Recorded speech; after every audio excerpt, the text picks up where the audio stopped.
ಓಂ ನಮಃ ಶಿವಾಯ.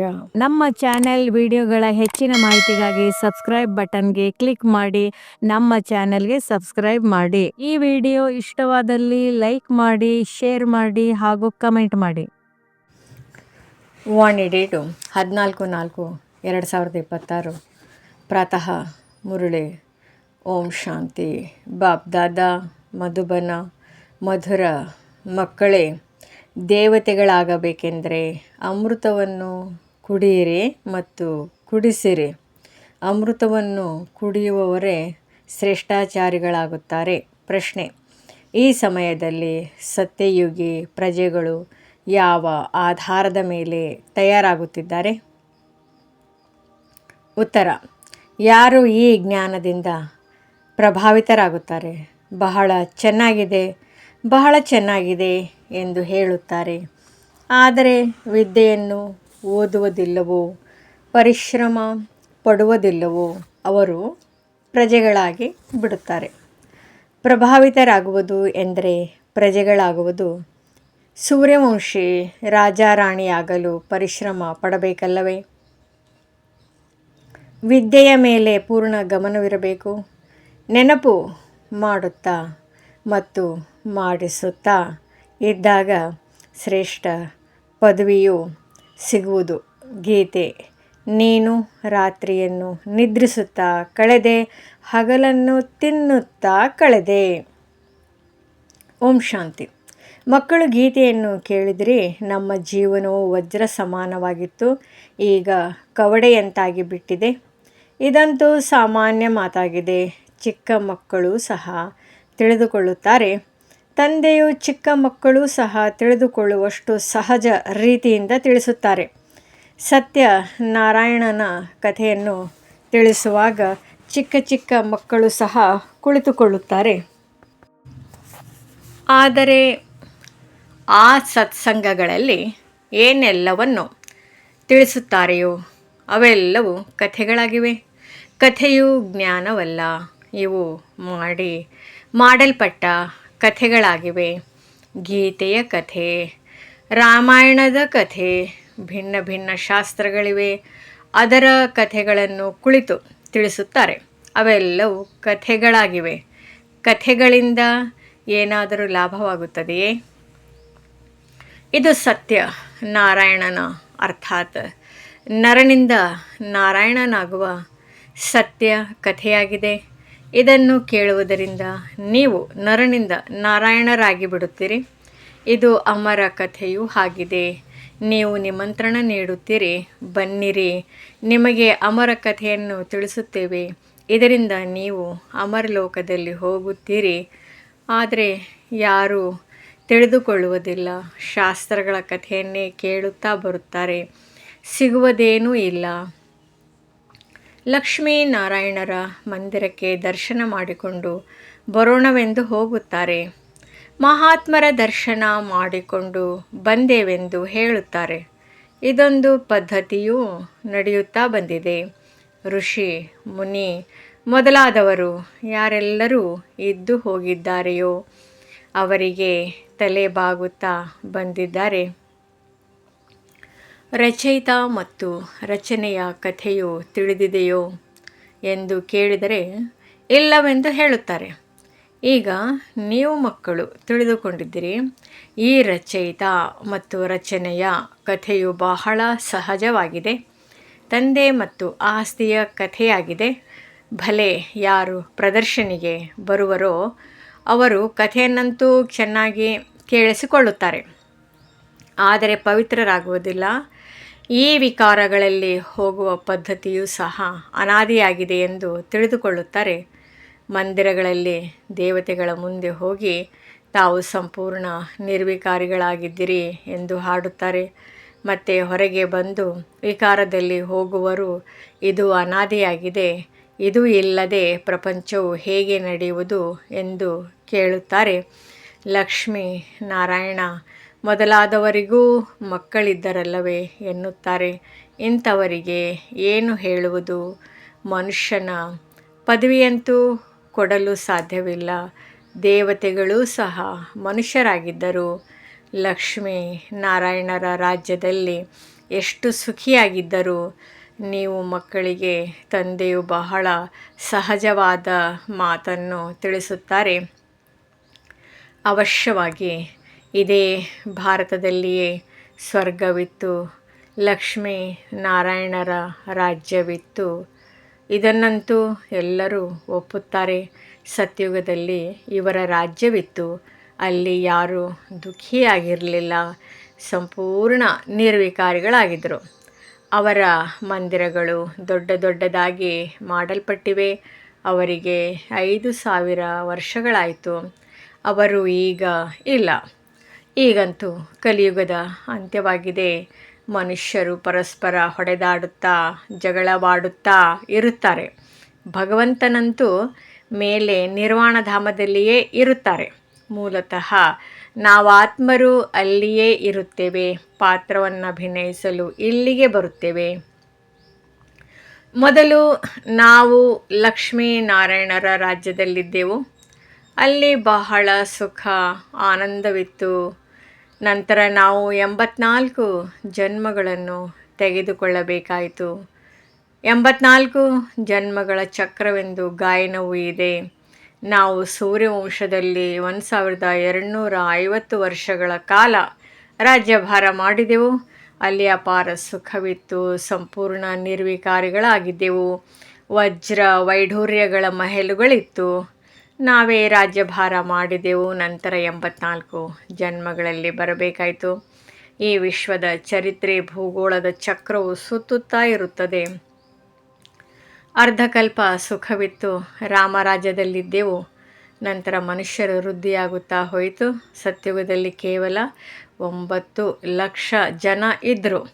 ಸತ್ಯುಗದ ಅಂತ್ಯದಲ್ಲಿ ವೃದ್ಧಿಯಾಗಿ 9 ಲಕ್ಷದಿಂದ 2 ಕೋಟಿಯಾಗಿ ಬಿಟ್ಟರು. ನಂತರ 12 ಜನ್ಮಗಳು ತ್ರೇತಾಯುಗದಲ್ಲಿ ಬಹಳ ಸುಖ ಶಾಂತಿಯಲ್ಲಿದ್ದೀರಿ.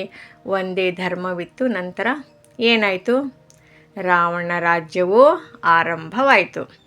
ರಾಮರಾಜ್ಯ ಮತ್ತು ರಾವಣ ರಾಜ್ಯವನ್ನು ನೋಡಿ ಬಹಳ ಸಹಜ ರೀತಿಯಿಂದ ತಿಳಿಸುತ್ತೇನೆ. ಚಿಕ್ಕ ಚಿಕ್ಕ ಮಕ್ಕಳಿಗೂ ಸಹ ಹೀಗೆ ತಿಳಿಸಬೇಕು. ಮತ್ತೇನಾಯಿತು? ದೊಡ್ಡ ದೊಡ್ಡ ಚಿನ್ನ ವಜ್ರ ವೈಢೂರ್ಯಗಳ ಮೆಹಲುಗಳು ಭೂಕಂಪದಲ್ಲಿ ಕೆಳಗೆ ಹೊರಟು ಹೋದವು. ಭಾರತವಾಸಿಗಳು ವಿಕಾರಿಯಾದುದರಿಂದಲೇ ಭೂಕಂಪವಾಯಿತು. ನಂತರ ರಾವಣ ರಾಜ್ಯವು ಆರಂಭವಾಯಿತು. ಪವಿತ್ರರಿಂದ ಅಪವಿತ್ರರಾಗಿ ಬಿಟ್ಟರು. ಇದಕ್ಕೆ ಚಿನ್ನದ ಲಂಕೆಯು ಕೆಳಗಡೆ ಹೊರಟು ಹೋಯಿತೆಂದು ಹೇಳುತ್ತಾರೆ. ಸ್ವಲ್ಪವಾದರೂ ಉಳಿದಿರಬೇಕಲ್ಲವೇ? ಅದರಿಂದ ಮಂದಿರ ಇತ್ಯಾದಿಗಳನ್ನು ಕಟ್ಟಿಸಿರುತ್ತಾರೆ. ಭಕ್ತಿ ಮಾರ್ಗವು ಆರಂಭವಾಯಿತು. ಮನುಷ್ಯರು ವಿಕಾರಿಯಾಗತೊಡಗಿದರು. ನಂತರ ರಾವಣ ರಾಜ್ಯವು ನಡೆಯಿತು. ಆಗಿನಿಂದ ಆಯುಸ್ಸು ಕಡಿಮೆ ಆಯಿತು. ನಾವು ನಿರ್ವಿಕಾರಿ ಯೋಗಿಗಳಿಂದ ವಿಕಾರಿ ಭೋಗಿಗಳಾಗಿ ಬಿಟ್ಟೆವು. ಯಥಾ ರಾಜಾರಾಣಿ ತಥಾ ಪ್ರಜಾ, ಎಲ್ಲರೂ ವಿಕಾರಿಗಳಾಗಿ ಬಿಟ್ಟರು. ಈ ಕಥೆಯು ಎಷ್ಟು ಸಹಜವಾಗಿದೆ. ಚಿಕ್ಕ ಚಿಕ್ಕ ಕನ್ಯರು ಈ ಕಥೆಯನ್ನು ತಿಳಿಸಿದ್ದೇ ಆದರೆ ದೊಡ್ಡ ದೊಡ್ಡ ವ್ಯಕ್ತಿಗಳೂ ಸಹ ತಲೆ ತಗ್ಗಿಸುವರು. ಈಗ ತಂದೆಯು ಕುಳಿತು ತಿಳಿಸುತ್ತಾರೆ. ಅವರೇ ಜ್ಞಾನ ಸಾಗರ, ಪತಿತ ಪಾವನನಾಗಿದ್ದಾರೆ. ಒಳ್ಳೆಯದು. ದ್ವಾಪರದಲ್ಲಿ ಭೋಗಿ ಪತಿತರಾಗಿ ಬಿಟ್ಟರು. ಆಗ ಅನ್ಯ ಧರ್ಮಗಳು ಪ್ರಾರಂಭವಾಗುತ್ತಾ ಹೋಯಿತು. ಯಾವ ಅಮೃತದ ನಶೆ ಇತ್ತು ಅದು ಸಮಾಪ್ತಿಯಾಯಿತು. ಜಗಳ ಕಲಹಗಳಾಗತೊಡಗಿತು. ದ್ವಾಪರದಿಂದ ಹಿಡಿದು ನಾವು ಕೆಳಗಿಳಿಯುತ್ತಲೇ ಬಂದೆವು. ಕಲಿಯುಗದಲ್ಲಿ ನಾವು ಇನ್ನೂ ವಿಕಾರಿಗಳಾದೆವು. ಕಲ್ಲಿನ ಮೂರ್ತಿಗಳನ್ನು ಮಾಡುತ್ತಲೇ ಬಂದೆವು. ಹನುಮಂತ ಗಣೇಶನ ಕಲ್ಲು ಬುದ್ಧಿಯವರಾದ ಕಾರಣ ಕಲ್ಲಿನ ಪೂಜೆಯನ್ನೇ ಮಾಡಲು ಆರಂಭಿಸಿದೆವು. ಭಗವಂತನು ಕಲ್ಲು ಮಣ್ಣಿನಲ್ಲಿದ್ದಾರೆಂದು ತಿಳಿದುಕೊಂಡಿದ್ದೆವು. ತಂದೆಯು ತಿಳಿಸುತ್ತಾರೆ. ಹೀಗೆ ಮಾಡುತ್ತಾ ಮಾಡುತ್ತಾ ಭಾರತದ ಸ್ಥಿತಿಯು ಹೇಗಾಯಿತು? ಮತ್ತೆ ಪುನಃ ತಂದೆಯು ಬಂದು ವಿಷವನ್ನು ಬಿಡಿ, ಅಮೃತವನ್ನು ಪಾನ ಮಾಡಿ ಮತ್ತೆ ರಾಜ್ಯಭಾಗ್ಯವನ್ನು ಪಡೆಯಿರಿ. ವಿಷವನ್ನು ಬಿಟ್ಟು ನೀವು ಮನುಷ್ಯರಿಂದ ದೇವತೆಗಳಾಗುವಿರಿ. ಆದರೆ ವಿಷವನ್ನು ಬಿಡುವುದೇ ಇಲ್ಲ. ವಿಷಕ್ಕಾಗಿ ಎಷ್ಟೊಂದು ಹೊಡೆಯುತ್ತಾರೆ, ತೊಂದರೆ ಕೊಡುತ್ತಾರೆ. ಆದ್ದರಿಂದಲೇ ದ್ರೌಪದಿಯು ಕರೆದಳಲ್ಲವೇ, ನೀವೀಗ ತಿಳಿದುಕೊಂಡಿದ್ದೀರಿ, ಅಮೃತವನ್ನು ಕುಡಿಯದ ವಿನಃ ನಾವು ದೇವತೆಗಳಾಗುವುದು ಹೇಗೆ? ಸತ್ಯಯುಗದಲ್ಲಂತೂ ರಾವಣನಿರುವುದಿಲ್ಲ. ತಂದೆಯು ತಿಳಿಸುತ್ತಾರೆ, ಎಲ್ಲಿಯವರೆಗೆ ಶ್ರೇಷ್ಠಾಚಾರಿಗಳಾಗುವುದಿಲ್ಲವೋ ಅಲ್ಲಿಯವರೆಗೆ ಸತ್ಯುಗದಲ್ಲಿ ಬರಲು ಸಾಧ್ಯವಿಲ್ಲ. ಯಾರು ಶ್ರೇಷ್ಠಾಚಾರಿಗಳಾಗಿದ್ದರೋ ಅವರು ಭ್ರಷ್ಟಾಚಾರಿಗಳಾಗಿದ್ದಾರೆ. ಪುನಃ ಈಗ ಅಮೃತವನ್ನು ಕುಡಿದು ಶ್ರೇಷ್ಠಾಚಾರಿಗಳಾಗಬೇಕಾಗಿದೆ. ನನ್ನನ್ನೇ ನೆನಪು ಮಾಡಿ ಎಂದು ತಂದೆಯು ಹೇಳುತ್ತಾರೆ. ಗೀತೆಯನ್ನು ಮರೆತು ಬಿಟ್ಟಿರಾ? ಗೀತೆಯನ್ನು ರಚನೆಯನ್ನು ನಾನು ಮಾಡಿದೆನು. ಹೆಸರನ್ನಂತೂ ಕೃಷ್ಣನದನ್ನು ಹಾಕಿಬಿಟ್ರೆ ಈ ಲಕ್ಷ್ಮೀ ನಾರಾಯಣರಿಗೆ ಯಾರು ರಾಜ್ಯ ಪದವಿಯನ್ನು ಕೊಟ್ಟರು? ಅವಶ್ಯವಾಗಿ ಭಗವಂತನೇ ಕೊಟ್ಟಿರಬೇಕು. ಹಿಂದಿನ ಜನ್ಮದಲ್ಲಿ ಭಗವಂತನು ರಾಜಯೋಗವನ್ನು ಕಲಿಸಿದರು. ನಂತರ ಹೆಸರನ್ನು ಕೃಷ್ಣನದನ್ನು ಹಾಕಿದರು. ಅಂದಾಗ ತಿಳಿಸಿಕೊಡಲು ಅಭ್ಯಾಸ ಮಾಡಬೇಕಾಗಿದೆ. ಬಹಳ ಸಹಜವಾದ ಕಥೆಯಾಗಿದೆ. ಇದನ್ನು ತಿಳಿಸಲು ತಂದೆಗೆ ಎಷ್ಟು ಸಮಯ ಹಿಡಿಸಿತು? ಅರ್ಧ ಗಂಟೆಯಲ್ಲಿ ಇಷ್ಟು ಸಹಜವಾದ ಮಾತು ಸಹ ಅರ್ಥವಾಗುವುದಿಲ್ಲವೇ? ಆದ್ದರಿಂದ ತಂದೆ ತಿಳಿಸುತ್ತಾರೆ, ಕೇವಲ ಒಂದು ಚಿಕ್ಕ ಕಥೆಯನ್ನಾಗಿ ಮಾಡಿ ಅನ್ಯರಿಗೆ ತಿಳಿಸಿಕೊಡಬೇಕು. ಕೈಯಲ್ಲಿ ಚಿತ್ರವನ್ನು ಹಿಡಿದುಕೊಳ್ಳಿ. ಸತ್ಯುಗದಲ್ಲಿ ಲಕ್ಷ್ಮೀ ನಾರಾಯಣರ ರಾಜ್ಯ, ನಂತರ ರಾಮ ಸೀತೆಯರ ರಾಜ್ಯ, ನಂತರ ದ್ವಾಪರ ಯುಗದಲ್ಲಿ ರಾವಣ ರಾಜ್ಯವು ಪ್ರಾರಂಭವಾಯಿತು. ಎಷ್ಟು ಸಹಜವಾದ ಕಥೆಯಾಗಿದೆ. ಅವಶ್ಯವಾಗಿ ನಾವು ದೇವತೆಗಳಾಗಿದ್ದೆವು. ಕ್ಷತ್ರಿಯರು, ವೈಶ್ಯ, ನಂತರ ಶೂದ್ರರಾದೆವು. ಈಗ ತಮ್ಮನ್ನು ದೇವತೆಗಳು ಎಂದು ತಿಳಿಯದ ಕಾರಣ ಹಿಂದೂ ಎಂದು ಹೇಳಿಬಿಡುತ್ತಾರೆ. ಧರ್ಮ ಶ್ರೇಷ್ಠ, ಕರ್ಮ ಶ್ರೇಷ್ಠದಿಂದ ಕರ್ಮ ಭ್ರಷ್ಟರಾಗಿದ್ದೇವೆ. ಹೀಗೆ ಚಿಕ್ಕ ಚಿಕ್ಕ ಮಕ್ಕಳು ಸಹ ಭಾಷಣ ಮಾಡಿ ಸಭೆಯಲ್ಲಿ ಮತ್ತೊಮ್ಮೆ ಹೇಳಿ ಎಂದು ಹೇಳಿಸಿಕೊಳ್ಳಬೇಕು. ತಂದೆಯು ಎಲ್ಲ ಸೇವಾ ಕೇಂದ್ರದವರಿಗೂ ತಿಳಿಸಿದ್ದಾರೆ. ಈಗ ದೊಡ್ಡ ದೊಡ್ಡವರು ಕಲಿಯದಿದ್ದರೆ ಚಿಕ್ಕ ಚಿಕ್ಕ ಕುಮಾರಿಯರಿಗೆ ಕಲಿಸಿಕೊಡಿ. ಕುಮಾರಿಯರ ಹೆಸರು ಸಹ ಇದೆ. ದೆಹಲಿ ಮತ್ತು ಬಾಂಬೆಯಲ್ಲಿ ಬಹಳ ಒಳ್ಳೊಳ್ಳೆಯ ಕುಮಾರಿಯರಿದ್ದಾರೆ. ವಿದ್ಯಾವಂತರೂ ಆಗಿದ್ದಾರೆ. ಅವರೀಗ ಎದ್ದು ನಿಲ್ಲಬೇಕಾಗಿದೆ. ಎಷ್ಟೊಂದು ಸೇವೆ ಮಾಡಬಹುದು. ಕುಮಾರಿಯರು ಎದ್ದು ನಿಂತರೆ ಹೆಸರು ಪ್ರಸಿದ್ಧವಾಗಿ ಬಿಡುವುದು. ಸಾಹುಕಾರ ಮನೆಯವರು ಧೈರ್ಯವನ್ನಿಡುವುದು ಬಹಳ ವಿರಳ. ಅವರಿಗೆ ಸಾಹುಕಾರತನದ ನಶೆ ಇರುತ್ತದೆ. ವರದಕ್ಷಿಣೆ ಸಿಗುತ್ತದೆ ಎಂದರೆ ಸಾಕು. ಕುಮಾರಿಯರು ವಿವಾಹ ಮಾಡಿಕೊಂಡು ಮುಖ ಕಪ್ಪು ಮಾಡಿಕೊಂಡು ಎಲ್ಲರ ಮುಂದೆ ತಲೆ ಬಾಗಬೇಕಾಗುತ್ತದೆ. ತಂದೆಯು ಎಷ್ಟು ಸಹಜವಾಗಿ ತಿಳಿಸುತ್ತಾರೆ. ಆದರೆ ಪಾರಸ ಬುದ್ಧಿಯಾಗುವ ವಿಚಾರವೇ ಬರುವುದಿಲ್ಲ. ನೋಡಿ, ಕೆಲವರು ಓದುವುದೇ ಬರುವುದಿಲ್ಲ. ಅಂಥವರು ಸಹ MP MLAಗಳಾಗಿದ್ದಾರೆ. ವಿದ್ಯೆಯಿಂದ ಏನನ್ನೆಲ್ಲ ಆಗಿಬಿಡುತ್ತಾರೆ. ಈ ವಿದ್ಯೆಯು ಬಹಳ ಸಹಜವಾಗಿದೆ. ಬಹಳ ಒಳ್ಳೊಳ್ಳೆಯ ಕುಮಾರಿಯರಿದ್ದಾರೆ. ಆದರೆ ಅವರಿಗೆ ಅವರದೇ ನಶೆ ಏರಿದೆ. ಸ್ವಲ್ಪ ಕೆಲಸ ಮಾಡಿದರೂ ಸಹ ನಾವು ತುಂಬ ಕೆಲಸ ಮಾಡಿದ್ದೇವೆಂದು ತಿಳಿದುಕೊಳ್ಳುತ್ತಾರೆ. ಈಗಂತೂ ಬಹಳಷ್ಟು ಸೇವೆ ಇದೆ. ಇತ್ತೀಚೆಗೆ ಕುಮಾರಿಯರು ಬಹಳ ಫ್ಯಾಷನ್ನಲ್ಲಿಯೇ ಇರುತ್ತಾರೆ. ಅಲ್ಲಂತೂ ಸ್ವಾಭಾವಿಕ ಸೌಂದರ್ಯವಿರುತ್ತದೆ. ಇಲ್ಲಿ ಎಷ್ಟೊಂದು ಕೃತಕವಾದ ಸೌಂದರ್ಯವನ್ನು ಮಾಡಿಕೊಳ್ಳುತ್ತಿರುತ್ತಾರೆ. ಕೇವಲ ಕೂದಲಿಗಾಗಿಯೇ ಎಷ್ಟೊಂದು ಹಣವನ್ನು ಕೊಡುತ್ತಾರೆ. ಇದು ಮಾಯೆಯ ಪಾಂಪ್ ಅಂದರೆ ಶೋ ಆಗಿದೆ. ಮಾಯಾ ರಾವಣ ರಾಜ್ಯದ ಪತನ ಮತ್ತು ರಾಮ ರಾಜ್ಯದ ಉತ್ಥಾನ ಈಗ ರಾಮರಾಜ್ಯವು ಸ್ಥಾಪನೆಯಾಗುತ್ತಿದೆ. ಆದರೆ ಸ್ವಲ್ಪ ಪರಿಶ್ರಮ ಪಡಬೇಕಾಗಿದೆ. ನೀವು ಏನಾಗುತ್ತೀರಿ? ವಿದ್ಯೆಯನ್ನು ಓದದೇ ಇದ್ದರೆ ಅಲ್ಲಿ ಹೋಗಿ ಚಿಕ್ಕ ಪದವಿಯ ಪ್ರಜೆಗಳಾಗಿ ಬಿಡುತ್ತೀರಿ. ಇತ್ತೀಚಿನ ದೊಡ್ಡ ದೊಡ್ಡ ಮನುಷ್ಯರು ಅಲ್ಲಿಗೆ ಹೋಗಿ ಪ್ರಜೆಗಳಾಗಿ ಬರುತ್ತಾರೆ. ಸಾಹುಕಾರರು ಕೇವಲ ಚೆನ್ನಾಗಿದೆ ಚೆನ್ನಾಗಿದೆ ಎಂದು ತಮ್ಮ ವ್ಯಾಪಾರದಲ್ಲಿಯೇ ಇರುತ್ತಾರೆ. ಬಹಳ ಒಳ್ಳೆಯ ಪ್ರಭಾವ ಬೀರುತ್ತದೆ. ಆದರೆ ಮತ್ತೇನು, ಕೊನೆಯಲ್ಲಿ ಏನಾಗುವುದು? ಅಲ್ಲಿಗೆ ಹೋಗಿ ಪ್ರಜೆಗಳಾಗುತ್ತಾರೆ. ಪ್ರಭಾವಿತರಾಗುವುದು ಎಂದರೆ ಪ್ರಜೆಗಳಾಗುವುದಾಗಿದೆ. ಯಾರು ಪರಿಶ್ರಮ ಪಡುತ್ತಾರೆಯೋ ಅವರು ರಾಮರಾಜ್ಯದಲ್ಲಿ ಬರುತ್ತಾರೆ. ತಿಳಿದುಕೊಳ್ಳುವುದು ಸಹಜವಾಗಿದೆ. ಈ ಕಥೆಯ ನಶೆಯಲ್ಲಿ ಯಾರಿದ್ದರೂ ಸಹ ದೋಣಿಯು ಪಾರಾಗಿ ಬಿಡುವುದು. ನಾವು ಶಾಂತಿಧಾಮಕ್ಕೆ ಹೋಗುತ್ತೇವೆ, ನಂತರ ಸುಖಧಾಮಕ್ಕೆ ಬರುತ್ತೇವೆ ಎಂದು ನೆನಪು ಮಾಡಿಸುತ್ತಾ ಇದ್ದರೆ ಸಾಕು, ಶ್ರೇಷ್ಠ ಪದವಿಯನ್ನು ಪಡೆಯಬಹುದು. ವಿದ್ಯೆಯ ಮೇಲೆ ಗಮನ ಕೊಡಬೇಕಾಗಿದೆ. ಚಿತ್ರವು ಕೈಯಲ್ಲಿರಬೇಕಾಗಿದೆ. ಹೇಗೆ ಬಾಬಾರವರು ಲಕ್ಷ್ಮೀನಾರಾಯಣನ ಪೂಜೆ ಮಾಡುತ್ತಿದ್ದಾಗ ಅವರ ಜೇಬಿನಲ್ಲಿ ಚಿತ್ರವಿರುತ್ತಿತ್ತು, ಹಾಗೆಯೇ ಚಿತ್ರ ಚಿಕ್ಕದಾಗಿಯೂ ಇದೆ ಹಾಗೂ ಲಾಕೆಟ್ನಲ್ಲಿಯೂ ಸಹ ಇದೆ. ಇದರ ಬಗ್ಗೆ ತಿಳಿಸಬೇಕಾಗಿದೆ. ಇವರು ತಂದೆಯಾಗಿದ್ದಾರೆ. ಇವರ ಮೂಲಕ ಆಸ್ತಿಯೂ ಸಿಗುತ್ತದೆ. ಈಗ ಪವಿತ್ರರಾಗಿ ತಂದೆಯನ್ನು ನೆನಪು ಮಾಡಬೇಕು. ಈ ಬ್ಯಾಡ್ಜ್ನಲ್ಲಿ ಎಷ್ಟೊಂದು ಜ್ಞಾನವಿದೆ, ಇದರಲ್ಲಿ ಸಂಪೂರ್ಣ ಜ್ಞಾನವಿದೆ. ಇದರ ಬಗ್ಗೆ ತಿಳಿಸುವುದು ಬಹಳ ಸಹಜವಾಗಿದೆ. ಸೆಕೆಂಡಿನಲ್ಲಿ ತಂದೆಯಿಂದ ಸ್ವರ್ಗದ ಜೀವನ್ಮುಕ್ತಿಯ ಆಸ್ತಿಯು ಸಿಗುತ್ತದೆ. ಇದನ್ನು ಯಾರು ತಿಳಿಸಿದರೂ ಸಹ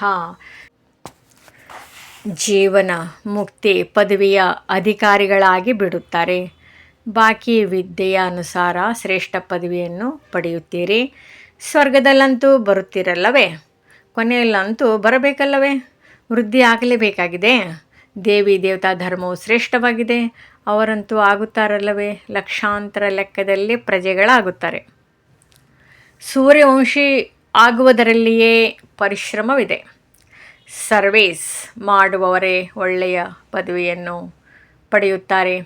ಇವರ ಹೆಸರುಗಳು ಸಹ ಪ್ರಸಿದ್ಧವಾಗಿದೆ. ಕುಮಾರಿಕಾ ದಾದೀಜಿ, ಜಾನಕಿ ದಾದೀಜಿ ಚೆನ್ನಾಗಿ ಸೇವಾ ಕೇಂದ್ರವನ್ನು ಸಂಭಾಲನೆ ಮಾಡುತ್ತಿದ್ದಾರೆ. ಯಾವುದೇ ತರಹದ ತೊಂದರೆ ಇಲ್ಲ.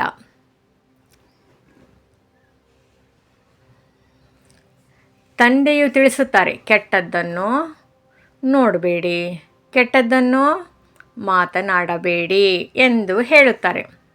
ಆದರೂ ಸಹ ಏನೇನೋ ಮಾಡುತ್ತಿರುತ್ತಾರೆ, ಮಾತನಾಡುತ್ತಾರೆ. ಅಂಥವರು ಅಲ್ಲಿ ಹೋಗಿ ಏನಾಗುತ್ತಾರೆ?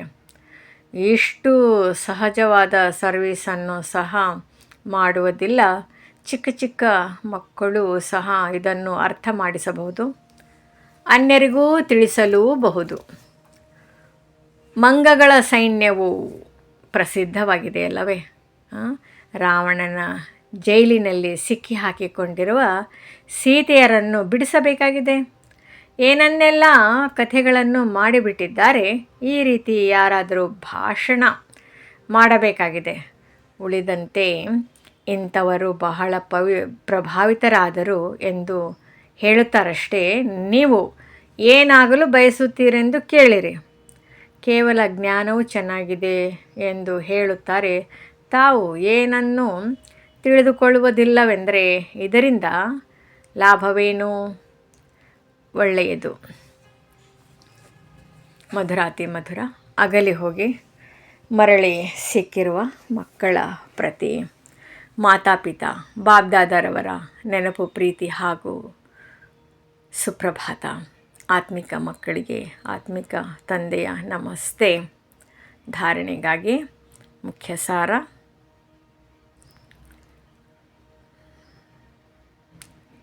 ಪಾರಸ ಬುದ್ಧಿಯವರಾಗಲು ವಿದ್ಯೆಯ ಮೇಲೆ ಸಂಪೂರ್ಣ ಗಮನವನ್ನಿಡಬೇಕಾಗಿದೆ. ಶ್ರೀಮತದಂತೆ ಓದಿ ಮತ್ತು ಓದಿಸಬೇಕಾಗಿದೆ. ಅಲ್ಪಕಾಲದ ಸಹಕಾರಿ ನಶೆ ಫ್ಯಾಷನ್ನು ಬಿಟ್ಟು ಬೇಹದ್ದಿನ ಸೇವೆಯಲ್ಲಿ ತೊಡಗಬೇಕಾಗಿದೆ. ಕೆಟ್ಟದ್ದನ್ನು ಕೇಳಬೇಡಿ, ಕೆಟ್ಟದ್ದನ್ನು ನೋಡಬೇಡಿ, ಯಾವುದೇ ವ್ಯರ್ಥ ಮಾತನಾಡಬಾರದು, ಯಾರ ಮೇಲೆಯೂ ಪ್ರಭಾವಿತರಾಗಬಾರದು. ಎಲ್ಲರಿಗೂ ಸತ್ಯನಾರಾಯಣನ ಚಿಕ್ಕ ಕಥೆಯನ್ನು ತಿಳಿಸಬೇಕಾಗಿದೆ. ವರದಾನ: ನವ ಜೀವನದ ಸ್ಮೃತಿಯಿಂದ ಕರ್ಮೇಂದ್ರಿಯಗಳ ಮೇಲೆ ವಿಜಯವನ್ನು ಪ್ರಾಪ್ತಿ ಮಾಡಿಕೊಳ್ಳುವಂತಹ ಮರುಜೀವ ಭವ. ಯಾವ ಮಕ್ಕಳು ಸಂಪೂರ್ಣವಾಗಿ ಮರುಜೀವಿ ಆಗಿಬಿಡುತ್ತಾರೆಯೋ ಅವರ ಕರ್ಮೇಂದ್ರಿಯಗಳು ಆಕರ್ಷಣೆಯಾಗಲು ಸಾಧ್ಯವಿಲ್ಲ. ಮರುಜೀವಿ ಆಗುವುದು ಅರ್ಥಾತ್ ಎಲ್ಲ ಕಡೆಗಳಿಂದ ಸತ್ತು ಹೋಗುವುದು. ಹಳೆಯ ಆಯುಸ್ಸು ಸಮಾಪ್ತಿ ಆಯಿತು. ಯಾವಾಗ ಹೊಸ ಜನ್ಮವಾಯಿತೆಂದರೆ ಹೊಸ ಜೀವನದಲ್ಲಿ ಕರ್ಮೇಂದ್ರಿಯಗಳು ವಶವಾಗಲು ಹೇಗೆ ಸಾಧ್ಯ?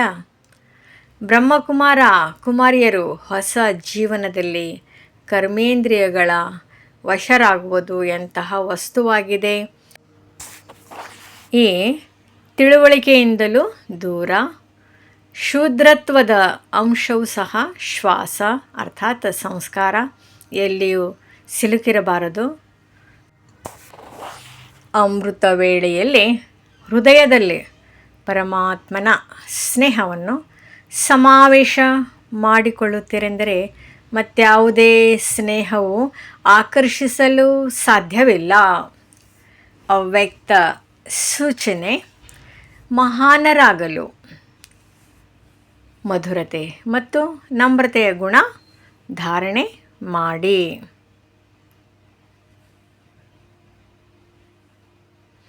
ಸಂಘಟನೆಯಲ್ಲಿ ಸಫಲತೆ ಪ್ರಾಪ್ತಿ ಮಾಡಿಕೊಳ್ಳಲು ಸದಾ ನಮ್ರಚಿತ್ತಯ ಸಿಂಹಾಸನದ ಮೇಲೆ ವಿರಾಜಮಾನರಾಗಿರಿ.